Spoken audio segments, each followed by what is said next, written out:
Good day, everyone, and welcome back to the Travel and Tourism Podcast, my first season. My special guest today and I have never met, but he was a huge reason why my first season in Turks and Caicos during the summer of 1994 was so special. Why is that, you ask? Well, he was the man responsible for setting up the 70s celebration that came to Turks that season for 3 glorious weeks from September 2nd to September 23rd, 1994. We actually did the YMCA crazy signs with the actual village people. Other celebrities that came were Ron Palillo from Welcome Back, Kotter, Lyle Wagner from Wonder Woman, Barry Williams, who played Greg Brady on The Brady Bunch, and others. It was so special that because it was my first season, I thought that every Club Med around the world was doing the exact same thing we were my first season.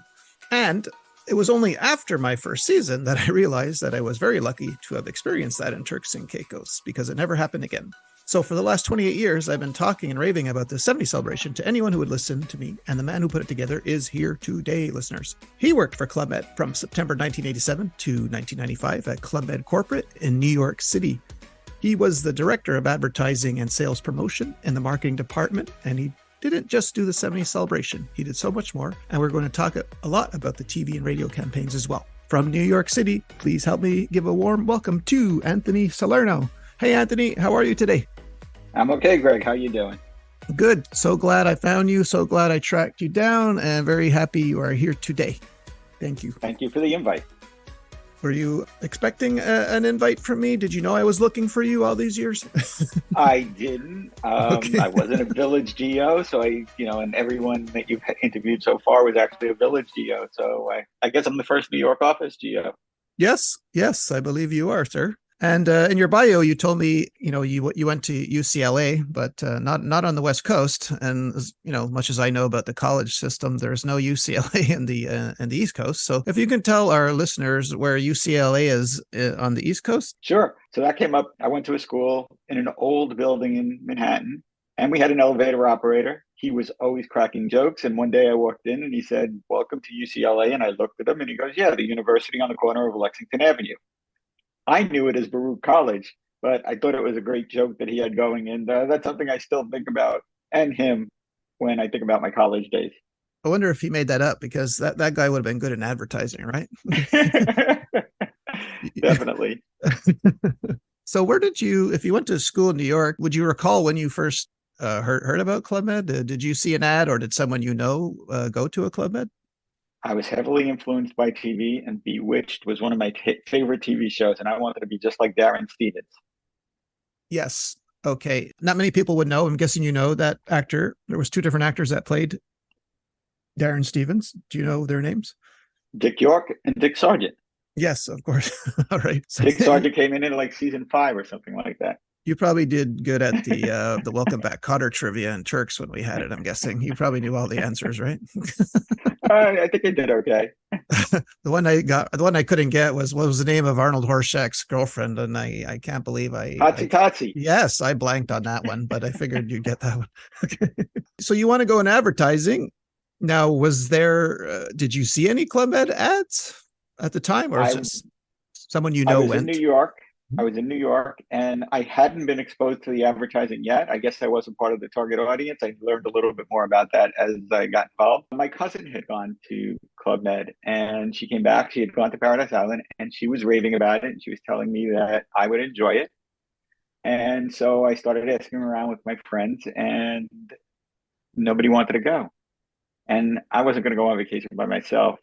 But then, unfortunately, my younger brother, who was prone to tumors, had a brain tumor, and he passed away. And that changed my entire outlook on life. I was like, got to live for the moment now.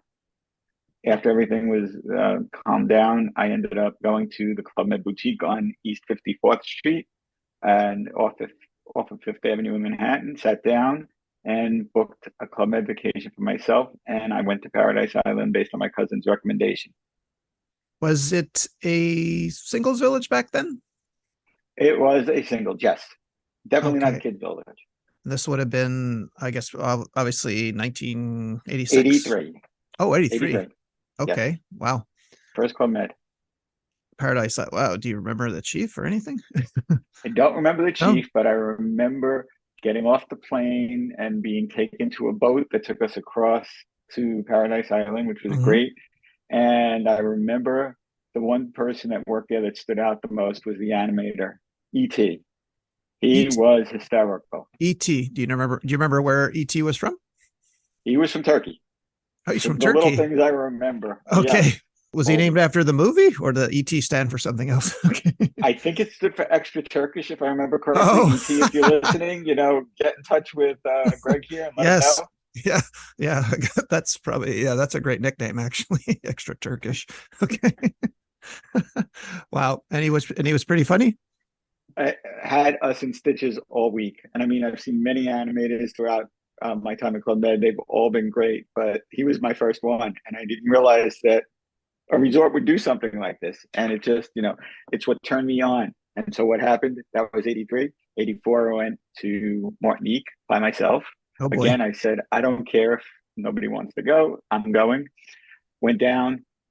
I'm from New York, met a big New York crowd down there, came back, friends with a lot of people. Ended up the following year. Now, this will be my third trip in 85. I went to Cancun with two of the guys I met in Martinique in 84.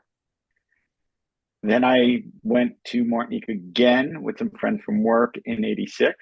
And around that time, I started saying, you know what, I can't, I'm in advertising and I'm working full time, but they don't pay that much. I have to try working for their advertising agency. Maybe I can get some free trips out of it. So I sent my resume to the ad agency at the time, Amirati and Purist. And I said, you know what, let me send my resume to Club Med. Maybe there's something in the New York office.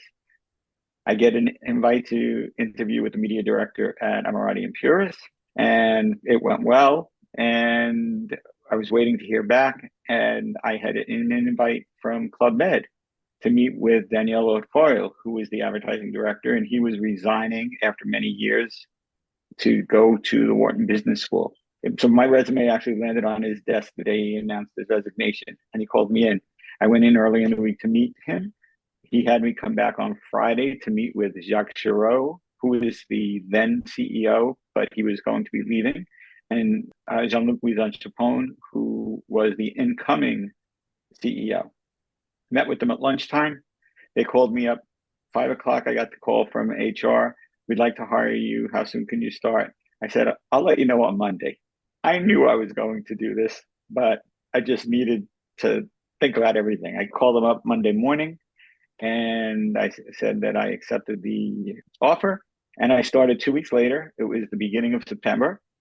And they were in the middle of production, pre prep for a TV commercial shoot down in Punta Cana. So I come from media. It was a very fast learning experience, out of the fire and into the frying pan type of thing. I learned so much. I'd been exposed to it at my advertising job, but never hands on. And 2 weeks after I started, I was in Punta Cana for 2 weeks while we filmed our first TV commercial. And that was Okay. with Damarati and Puris. Okay. Let's back up a bit because this is interesting. So you went to Club Med a few times as a GM. So every GO I know quit their job to become a GO, but you, since you majored in advertising, I guess you kind of wanted to keep your job, and then thought, smartly so, well, let me go apply to, the advertising, the head office. So was that always the plan? Like you never wanted to be an actual GO in the village? At that point of my career, it was going very nicely, and there was no way. I'm a very responsible person, and I was like, I got to think about the future for me, the short term and the long term. I said, I can't go to a village, but if I could just work on their account at the agency or in their office, that would be great. Had I been to Club Med before I started in advertising, I'm almost 100% sure I would have applied to be a GO in a village. Are you saying you couldn't have lived on 450 a month? Just kidding. You don't have to answer that. Okay. No, I think you did the right thing. And I assume you wound up getting a certain number of trips free every year? We were entitled to 4 weeks vacation a year. We could stay at the club if we wanted. We were allowed to bring family members with us. I brought my parents on a few trips. I brought friends with me on trips. Just they had to pay airfares. So land Oh, stays were free. And so and to be honest, I once calculated my times in the village while I worked at Club Med, which was almost 8 years. I spent over a year in the villages with commercial shoots, photo shoots, sales meetings, vacations. It was just, a great time. so did you go to all the villages in the North American zone? while you were working I for? I hit most of them. I never went to St. Lucia and I never went to Columbus, Isle Okay. or Ixtapa. Those were the only three I didn't go to. So you started in 87. So we're going to work our way up to 94 when our paths cross. Other than that commercial that was being filmed in Punta Cana, were you in charge of like print or anything having to do with radio ads? Like how was a typical week like for you? I guess I'm asking. Sure. So I was in charge of all paid media for Club Med. So paid media, that was TV, radio, print ads, out of home ads. We didn't have digital, we didn't have internet back then. So everything that was going in the traditional offline media was under my responsibility. And I worked closely with the ad agency, or I should say three ad agencies, because that's how many ad agencies we had during my time there. And from what I understand, like you sent me a few articles. You sent me a Forbes article from back then. Was Club Yes. Med's advertising budget around 15 million US back then? It ranged. I think at one point we had a high of almost 30 million. Oh, really? Wow. Okay. Yeah. That's quite a lot, is it? Or was it A not? hefty budget. It was a hefty budget. It was really nice. 30 And we were million. all over. Club Med back in the 80s, we did a lot of advertising into the early 90s. That's And right. then around the mid 90s, it started to slow down. Most XGOs on the show site, when I asked them, how did they find out about Club Ed, it was usually one of your ads. For me, especially, it was poignant because I'm from Montreal and we hate winter here. And there was this one commercial. I don't know if this was your doing or you were responsible for this. It was a guy like in a snowstorm, like 60-mile-per-hour winds, and you're watching this for what seemed like 20 seconds, him trying to walk against the wind and the snow, and then the caption comes up. You hear the music, and then could you imagine 1 week? And that commercial would kill me every time, because it would be like, yes, what am I doing here? Yeah, that sounds like one of those that were made for the Canadian office. I worked closely with Alex Okayem up in Canada during that time. He had his agency and they did their own creative, a different market. Yeah, yeah, I'll say. Let's just take one of the most famous taglines and you can explain to me why it was replaced. So the antidote for civilization, which I always thought was amazing, was replaced, right? At one point with Take Home a Club Med Vacation. Yes. And Okay, so the antidote for civilization had been around since the early 80s, as I recall. Came from Amirati and Puris. It was a very well-known boutique agency in Manhattan. And they really positioned the club as this upscale, sophisticated place to go on vacation. And the antidote for civilization really said it all. At that point in time, there were no phones in the rooms, no locks on the doors. So it was everything. It was the antithesis of civilization, and it worked really well. Now, while I was there at Club Med, as I mentioned, Jacques Giraud was leaving, Jean-Luc was coming in, and then Jean-Luc left, and we got another person running the show, Michael Coogan, who was the president. And then after he left, after a couple of years, Jean-Michel Landau. So each time they had different goals in mind. So I would have to go and look for a new agency, what we call in the business an agency search. And so it was time to move away from the antidote for civilization because Columbus Isle was open, the Club Med One was there, and they were not as basic as the original Club Meds. So we interviewed a few agencies and asked a few to go down and come back with different ideas on how they would position Club Med. And so we ended up with something that was really emotional, what I felt was an emotional tagline, and it actually played well for me personally. They came back with the idea of take home a Club Med vacation. In other words, you can do so many different things at Club Med that you may have not done before. You're going to come back a different person. And that was the premise behind it. And it hit me right away. I had never water skied before Club Med. I had never flown on a trapeze before Club Med. I had never touched and those are the two things I liked a lot. I had never touched a windsurfing board before Club Med or sailing, but I tried them all. So it gave me the opportunity. And I really, the idea resonated with me. And that was the tagline that we ended up going with for a few years. I recall the commercial was a father watching his daughter fly on the trapeze for the first time. And the smile on her face when she dismounted was amazing. And people just really took to the commercial. And then eventually that tagline was replaced with the one we all know, Life as It Should Be, correct? Right. Yes. So another person running the show and another agency search. And we ended up, oh, you're going to love this one. The agency was Mesnavatiri Berger McNamee Schmitterer. Oh boy. Yeah. That's a mouthful, huh? And Okay. they came up, oh, totally. I felt sorry for the receptionist. Okay. And they came up with the idea of Club Med is life as it should be. Again, another idea that hit you emotionally and something I totally related to, because when I was away from the office and from New York, I was like, this really is the real world, not what I'm doing back home in New York City. So that played well. And so we created some commercials for that tagline as well. And like I said, we were spending some hefty money. We were advertising nationally. We were advertising on television. We were doing heavy ups in the local markets, New York, LA, San Fran, Miami, wherever we had charters. We would make sure that we had good advertising support behind it so we could fill the charters going out. And those were for the TV commercials. We would do radio commercials as well to support them. Radio commercials would tie into the theme of the TV commercials. It was a great opportunity for me because besides the 70s show, and you mentioned the celebs that came in, which I'm a big celeb fan, I ended up working with Michael Nouri from Flashdance. He recorded one of our commercials.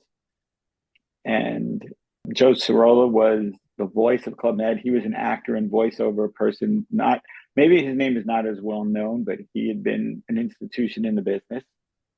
And then there was also Frances Sternhagen. Frances Sternhagen. Yes, I remember her as the grandmother on ER to one of the doctors, and I know that you remember her from another show that I didn't watch. Cheers. Yeah, she played Cliff Clavin's mom on Cheers. Okay, yes, yes. I admit it. I never watched Cheers. But so I had an opportunity to meet some interesting celebs along the way, and also photographers. Gilles Ben Simone, very famous. He was like the official Elle magazine photographer. He was actually married to Ellen McPherson. I had met her when she came to pick him up from the airport when we came back from a shoot. Oh, really? Yeah. Oh, wow. So you're meeting Elle McPherson in her prime modeling. Wow. Definitely. It was the 80s. Let me ask you a question. Like, I hate to draw comparisons to Mad Men here, but since I love Mad Men, I'm sure you've watched the show. When these agencies come in to pitch you, is it kind of like in the show where, you know what, the client doesn't know what he wants, we're going to tell him what he wants? Did you ever get that feeling from one of these agencies? That does happen. It does. Okay. It does happen. How do you navigate that? I would do my best to make sure that I delivered the information, what our objective was, what was our business objective, what was our marketing objective, so that they could come back with a creative concept and even a media plan that would fulfill all of that. Obviously, branding was extremely important to Club Med. We had numbers, I recall, back in the late 80s as high as 80 something percent. We were just behind, I think it was Disney and one other travel piece of business that had such high numbers. So we were definitely up there. We had phenomenal branding. Even though bigger agencies were pitching you, because I'll go back to that Forbes article, which is interesting that there are smaller boutique agencies that have to get creative and inventive to get your attention, right? Because I remember reading that you once received a box, or Michael Kubin received a box containing only shreds of burnt paper and videotape. And then the agency said, well, we tried to send you our reel, but the competition destroyed it. Things like that get a smaller firm noticed and or at least give you a chuckle. It got noticed in good ways and in bad ways. Okay. So we definitely did get some interesting concepts during a pitch, during the presentation. There was one agency who actually created their office as a Club Med village with tiki huts all over the place. That didn't go over too well because it actually brought down the concept that we were looking to go. At this point in time, I was part of the segmentation shift that we were going through, away from the swinging singles to the families and the couples, and they had actually hooked onto the swinging singles aspect of it, and it didn't fly. And we also had a committee for picking the new ad agency. So besides me and whoever was president at the time, Serge generally involved in all of these pitches as well, meeting with Okay. the different agencies. Okay. Can you take me like a typical week? Like say you have to go do a shoot in the village, a Club Med village. Can you describe a bit what what the start and end looks like of that? What Sure. planning involved? Yeah, there's a pre-pro that starts back in New York, and I'd be working with the agency, figuring out what we need, when we need it, et cetera. And there'd be a very detailed calendar, and then I would get a hold of the chef de village.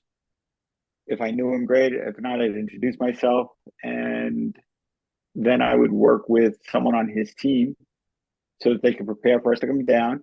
Usually needed a big block of rooms because we'd come in with agency people, probably about 6 or 8 of them.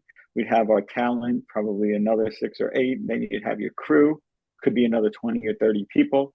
So basically, I was taking over the village, and the hardest part was we had to be as invisible as possible because everyone else was down there on vacation. So I'd work with the team in the village to make sure that we did everything as seamlessly as possible so that guests were not disturbed, yet we can still get the shoot that we needed, get the film that we needed, because we were spending millions of dollars to produce this. Did you ever hire geos while you were there, or they just were in background, or you already had your main people, models, actors? We'd always bring down key people that the casting agents at the agency would want to be part of it. But I remember in the very first shoot, 1987, we used quite a few geos mixed in with the paid talent. There's a commercial that we did that they were riding horseback in the water. There was another one, the Geos were doing this. There was another one where we had them doing the windsurfing, two windsurfers crossing with the sunset behind them, which was really nice, where it was sunrise, but the light was beautiful on that. So yeah, we would use as many Geos as we could. Sometimes they would just be in the background. I've gotten every single campaign as well. I did what I called an Alfred Hitchcock. So we'd usually shoot 3 commercials every campaign that we did, and I'd always get into at least one in the background. I was dancing in one of them.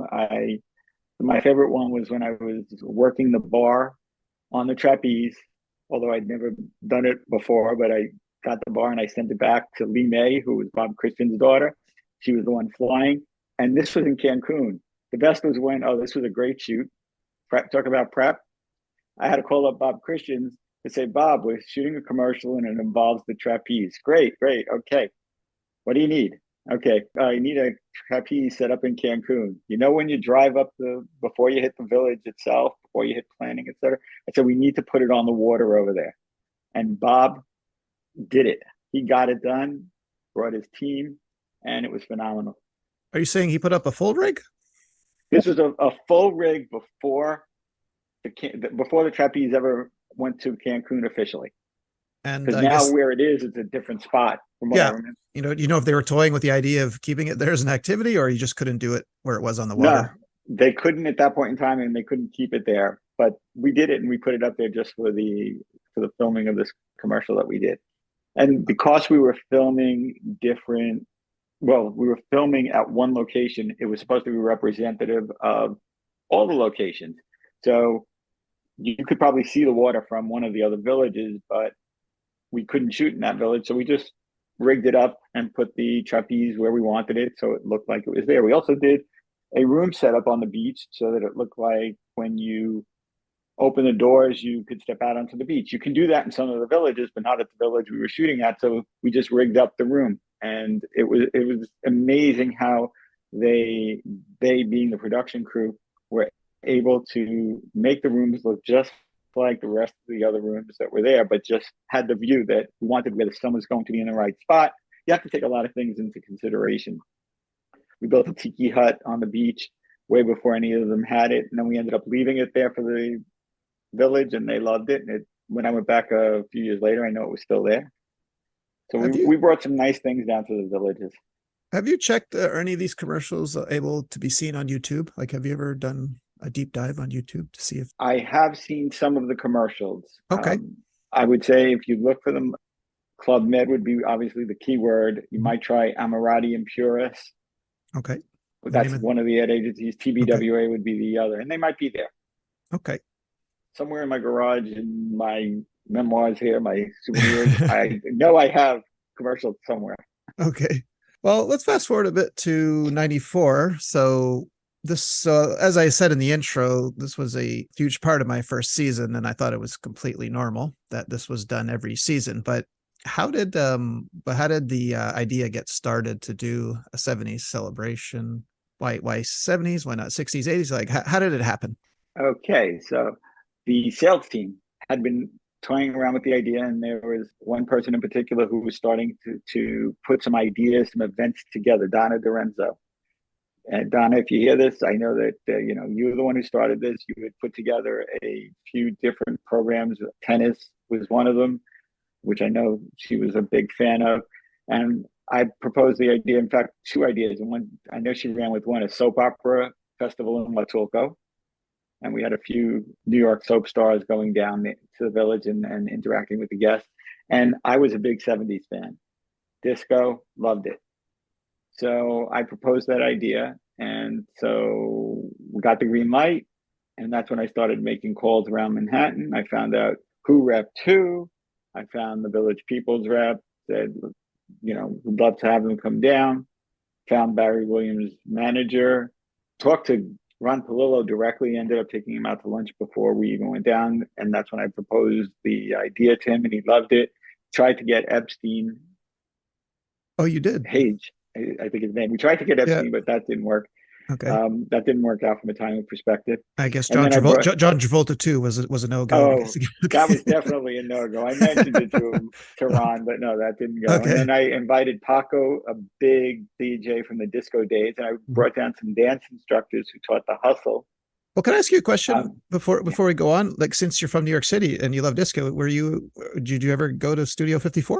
Did you ever get in? I did, but it was more or less when it was, past its Oh, prime. okay, I at the didn't want, end. I didn't want to get into, that wasn't my scene there. But I was into Okay. more of the local clubs around my neighborhood. Okay. Um, All right. I was just curious, the timing wise, I think you might have been there, right? oh Right, yeah, it was right. there, and I would watch the comings and goings, and then I ended up eventually going into it, and it was a wild and crazy place there. How do you get then Lyle Wagner from Wonder Woman and the Carol Burnett show? How do you get a Lyle Wagner?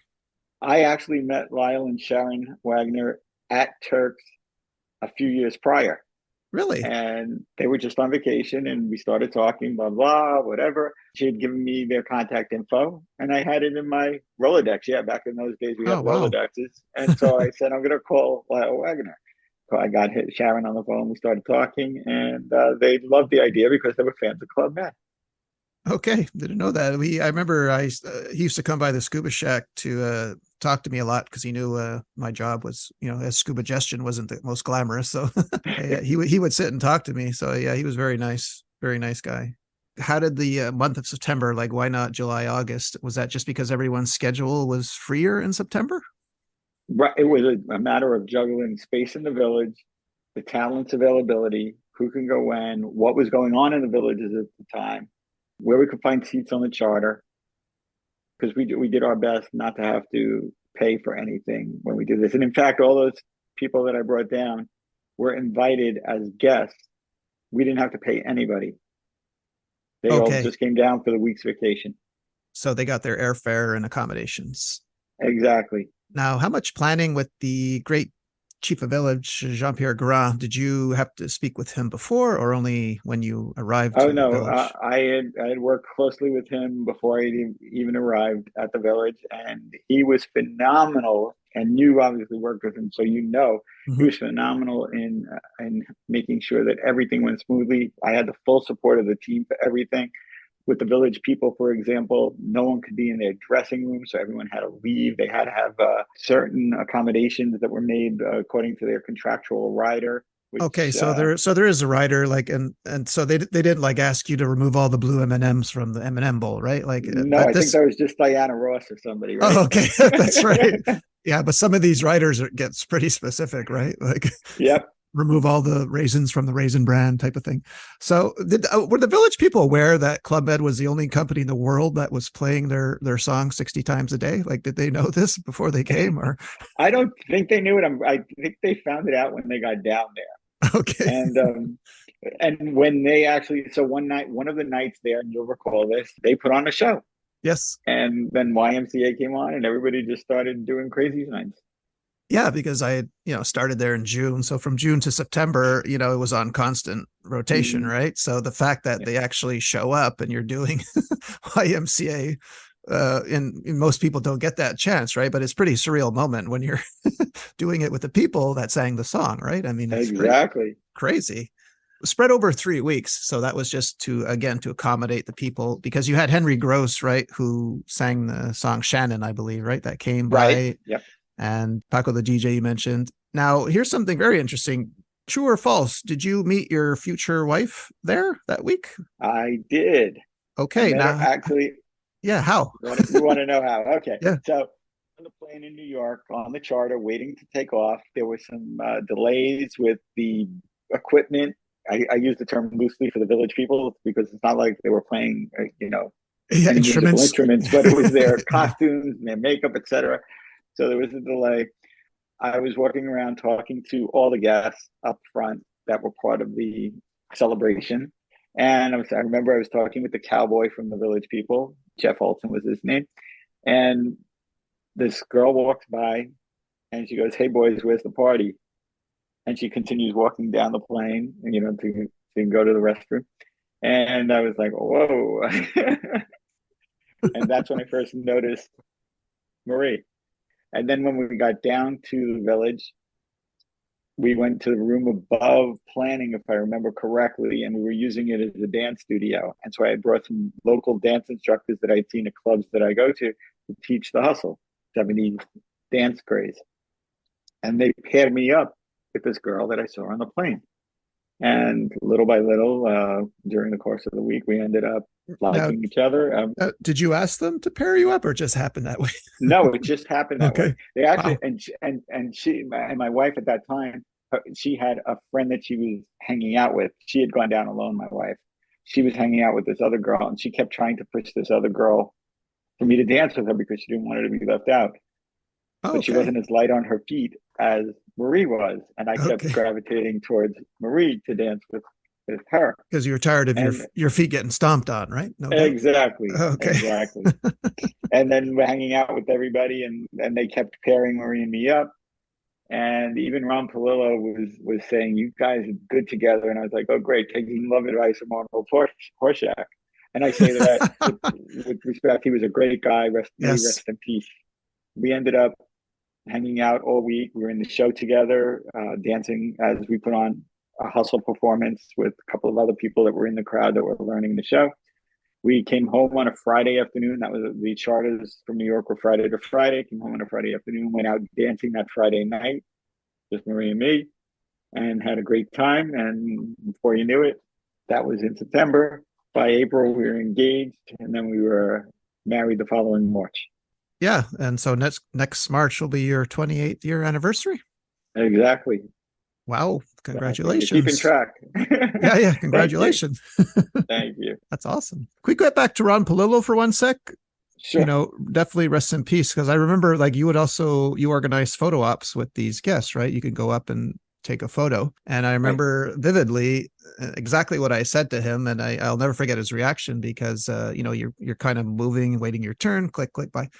Before we took the photo, I said to him, thanks for all those years you made me laugh. And he looked so genuinely touched, like he just it's like the air went out of him. I guess he wasn't expecting that. I mean, I genuinely meant it, because you never how often do you get the chance to thank someone for making you laugh if you had a bad day or whatever, right? And exactly. And he was so different from his character in real life. Oh yeah, exactly. I mean, he's always so consistently funny on that show, as they all were, So that's he was a polished sort of guy, and he was very, talkative and not at all, like Arnold.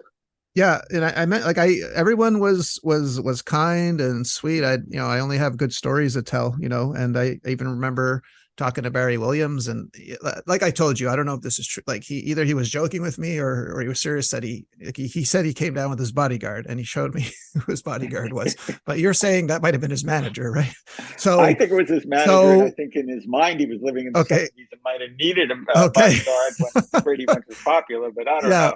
So, well, I think, yeah, but it took 28 years because I was never sure. So at least it took 28 years for you to, tell me, Greg, the way you described him, Greg, that was his manager. So, so mystery solved. Okay. Yeah, I wouldn't mind like after we post some pictures for your episode, like if I wouldn't mind if you wouldn't mind me including my Village People photo because it's Sure. one of my favorite, probably the best photo ever taken because it just deserves some little explanation because the smile on my face is so wide. Felipe, the Indian of the group is pawing at me. It's funny what they were saying while we were waiting to get the picture taken. What they thought of me, so to say. Okay, let's just say I was cute and in shape back then, so I was actually mentally telling the photographer to please hurry up and take the picture. Okay, because I don't know how long I was going to last. Okay, so the photographer got the exact moment, Terrific. but it's still the best photo ever taken of me in Club Med, and I cherish it.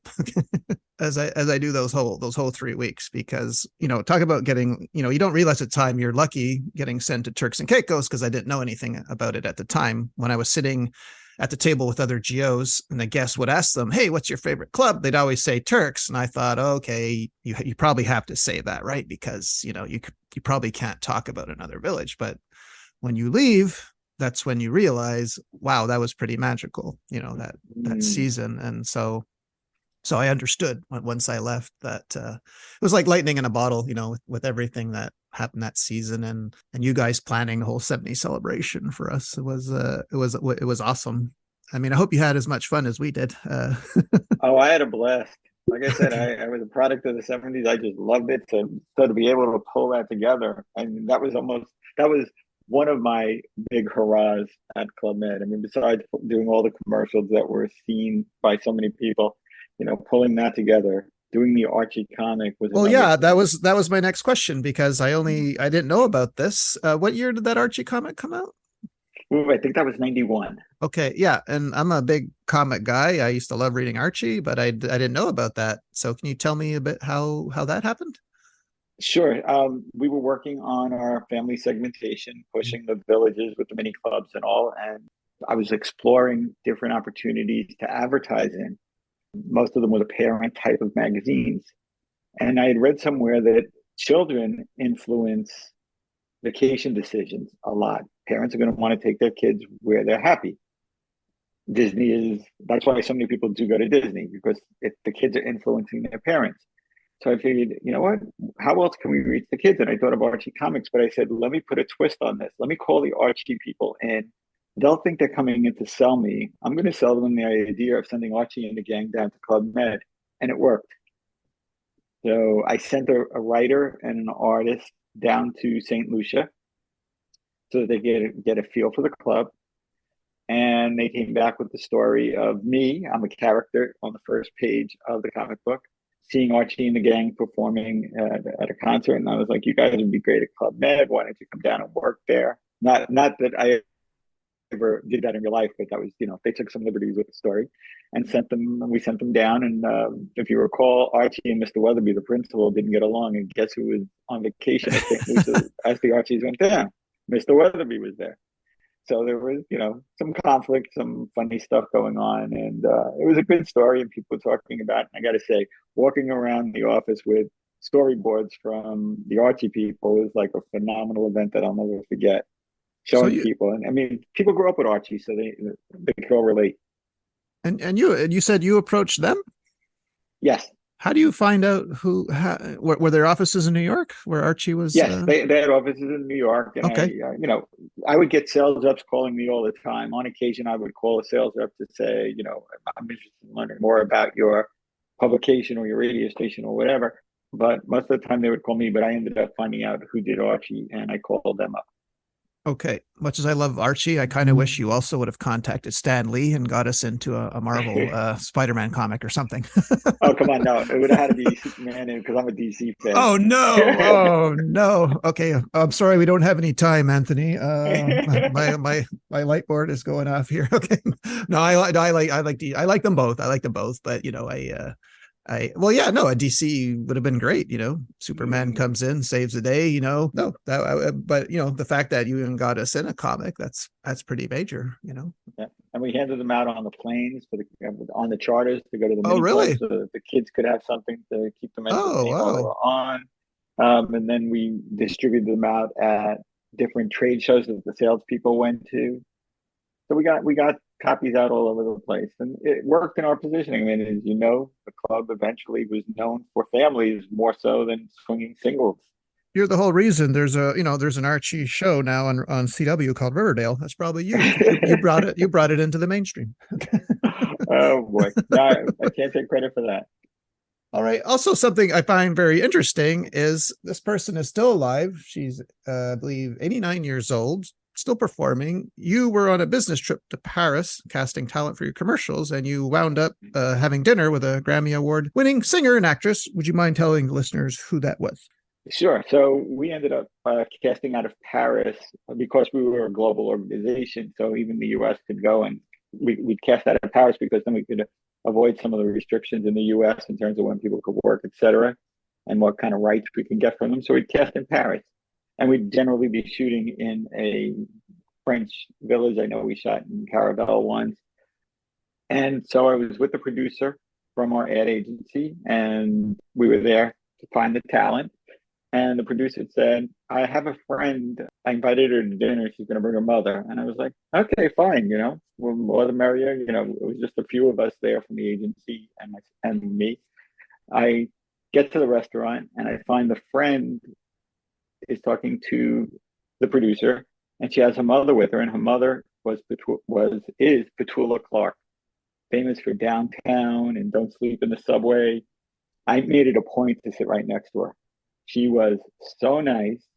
She spoke French, and I don't speak French. And in fact, when they say don't stress the negative on a job interview, when I met with Jean-Luc and Jacques Giraud, I actually told them I don't know how many times during the interview, I don't speak French, right? I still got the job. So that was great. But anyway, she took care of me, helping me order off the menu. I wasn't exactly sure what everything was. And we just sat there and talked. And she told me about how she was doing a new record and she was recording at Michael Jackson Studios in England.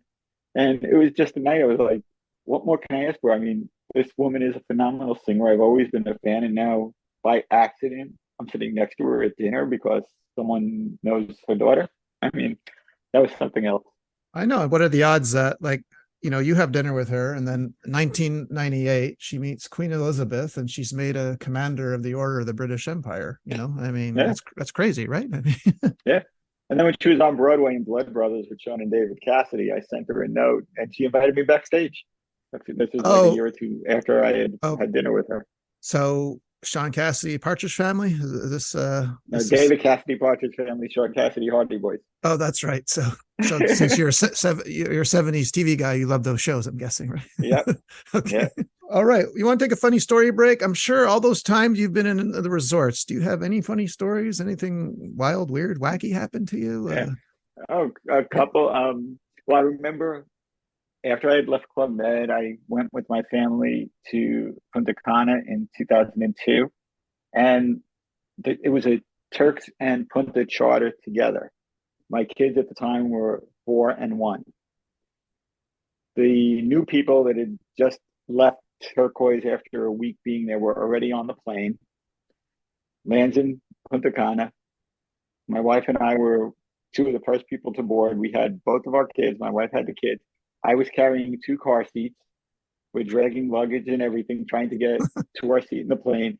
And in the middle of everything, as people were looking at us, I turned around and looked at my wife and I said, Marie, do you think I should tell them that we met in Turks? I mean, Yeah, they just all started I was just thinking laughing. that you guys met in Turks when you're single, and here you are lugging baby chairs and whatnot. So Exactly. that wasn't lost on you. You recognized that right away, right? Oh, totally. Okay. Right away. Is that common to mix two opposing charters like that together? That would happen, yeah, based on the number of seats that were sold to each village, based on what was going on. So yeah, it would Okay. happen. Okay. Yeah, Could have two more diametrically opposed villages there coming together. Okay. totally. I hope the Turks people will run their best behavior. Yeah, yeah. It was a much calmer plane ride than when I had first come back from Martinique, which we were singing and dancing the entire way home. That was when they didn't have all the restrictions on the plane. I mean, we were just doing crazy signs and hands up on the entire flight home from Martinique in '84. It was wild. Oh, really? Oh yeah. Oh, And then wow. even when we landed and we were waiting for the luggage, I remember one of the guys I had met got on the conveyor belt with the boombox and started while we were waiting, for the luggage, and started doing crazy signs, and everybody, the luggage wasn't there, so the hands were free, and everybody was just going along with it. But that's, Wow. this is before the strict policies that were put in place. Yeah, I don't think you're allowed on the conveyor belt anymore, right? Exactly.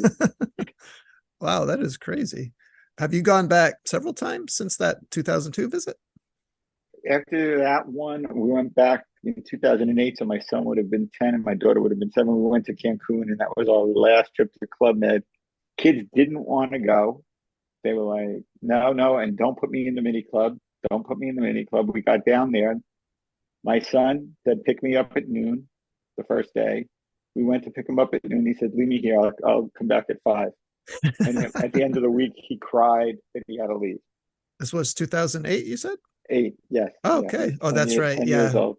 Yeah. Well, when I was there last in 2005, and that was the last, yes, singles season. The Mhm. hurricane came in. So when they, revamped it and reopened it, yeah, that's right. It's family village now. How could you The not kids like, just had a ball. how could you not like Cancun? There's so much to do there.